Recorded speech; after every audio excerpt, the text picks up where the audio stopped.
Tip number 44, job mix and margin. Why is this important to us? We look at numbers all day long from automotive shops, and numbers tell us things about your business.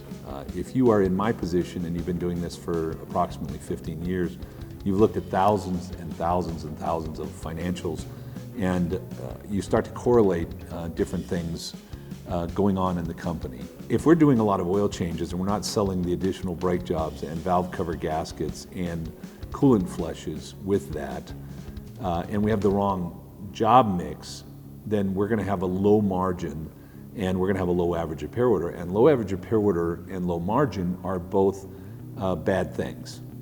Now currently there's some people in the industry talking about gross profit dollars per hour. And I will agree with you that is one of the most important numbers that we have. In fact, recently there's been a couple of consultants discussing that particular thing.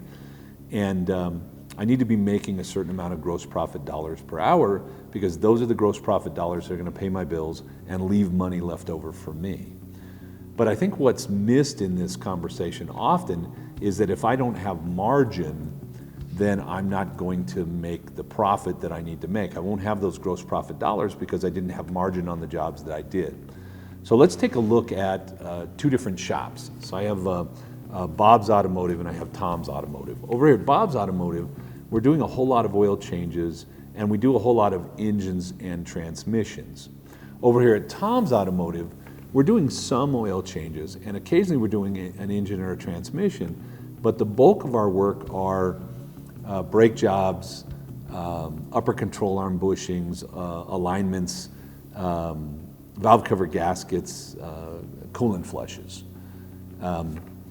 The problem at Bob's Automotive is that Bob's Automotive is going to have a much lower margin, and so at Bob's Automotive, in order for me to do the business I need to do and make the profit I need to make, I'm going to have to do more work.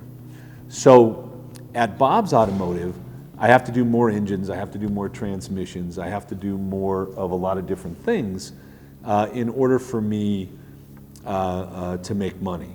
So if I'm going to do $1 million at Bob's Automotive, I'm going to have a 5% margin, and a 5% margin will get me $50,000. Now over here at Tom's, we're doing coolant flushes and brake flushes and brake jobs and alignments and upper control arm bushings. And we're not doing very many oil changes, and we're not doing very many engines or transmissions. So the jobs that we're doing have a better margin. So if I do $1 million in business over here at Tom's Automotive, then that $1 million will net me 15%. And so I make $150,000 in profit net, and over at Bob's Automotive I make $50,000 and we do work. It's about job mix. And I think job mix becomes very important because of a thing I call brown bananas. In your business, you're going to have some brown bananas, and I'll explain that.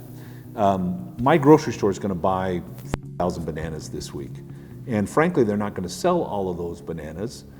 They are going to have some bananas that turn brown, go rotten, and people won't buy those and they won't eat them, so they're going to throw them away.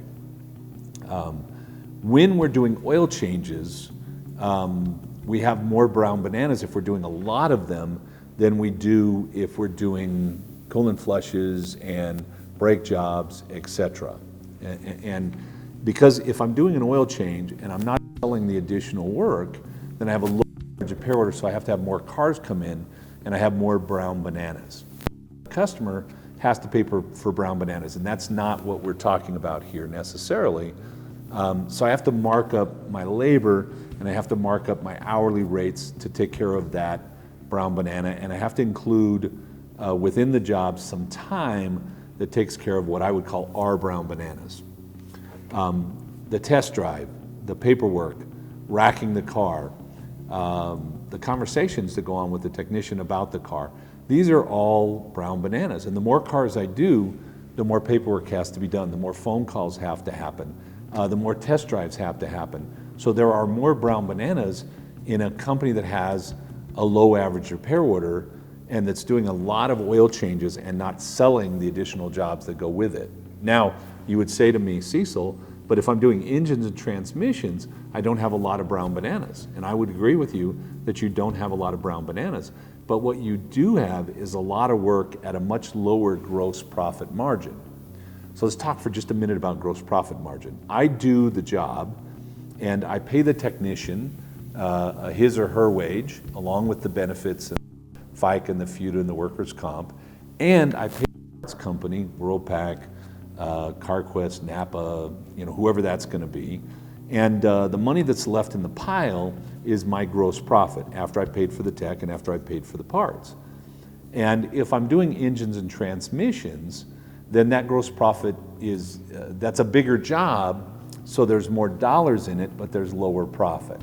So, and because that job takes more time, I do fewer of those than I might do brake jobs and flushes and other stuff. So I might do a $6,000 motor and it has a 40% GP. So a 40% GP on a $6,000 motor is, come on Cecil, $2,400 in profit dollars. And that job takes a week. So I made $2,400 there. All right, now, over here at Tom's Automotive, I did the same $6,000 in work in one day because I did pull and flushes and some upper control arm bushings and some valve cover gaskets and other things. Now over here at Tom's Automotive, the work I did had a higher gross profit margin. The parts were less expensive, so I could mark them up higher. And the labor on the engine, I figured, the book said 18 hours, I figured 21. I wanted to be price conscious because I didn't want to be too much because then the customer wouldn't buy it.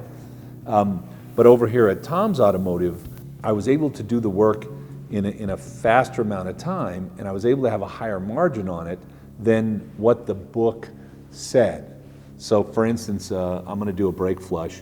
I'm charging somewhere between 8/10 and an hour for a typical shop. As we get into some of the European cars, it might be as much as an hour and a half. But my tech can do it faster than the book. So then you might say, well, Cecil, what if I've got a really great engine guy? And I would say, well, that certainly helps. If you can beat the book time, then your labor margin's going to go up. But that's not my experience. My experience is in the big jobs, there's more brown bananas, there's more things that come up that take more time. And in the small, there's less of that, and therefore I have higher gross profit margin. Some of you now have completely because I'm talking about margins and numbers, and it's not making as much sense as it should. When we look in a business that has low gross profit margin, most likely it also has low net margin. And most likely it is doing a lot of work and more work than another company that has higher GP, higher gross profit margin, and most likely this company over here is making less money. I need to be conscious of job mix, and I need to be conscious of my gross profit, and I need to be conscious of my gross profit dollars per hour in my company. And the way that I do that is by looking at the numbers and paying attention. I need a decent average repair order, and it can't be only engines and transmissions because the margins are much lower and I'll have to do more work to make the same amount of money. I need to look at my mix of jobs, and I need to make sure that when I'm selling an oil change, that most of the time I'm selling additional work that the vehicle needs instead of just selling oil changes. I think one of the mistakes that's made is by running a discount oil change and lining up your whole day with oil changes where you can't, even if you find additional work, you can't sell it and you can't get it done. We see this as an issue with certain shops and in certain ways. So job mix and the kind of work you're doing is important because of margin and because it will put certain dollars in your bottom line when you do a certain amount of work. We hope you enjoyed this week's tip. For more information on the concepts we discussed, check out our upcoming classes at www.ifrabe.com/classes, or listen to the Leading Edge podcast at institutesleadingedge.podbean.com, where we discuss business topics just like this one with a panel of industry experts. You can also contact us whenever it's convenient, and we'll set up a free consultation on how the Institute can help you better your business, your life, and the industry as a whole. We'll see you guys next week.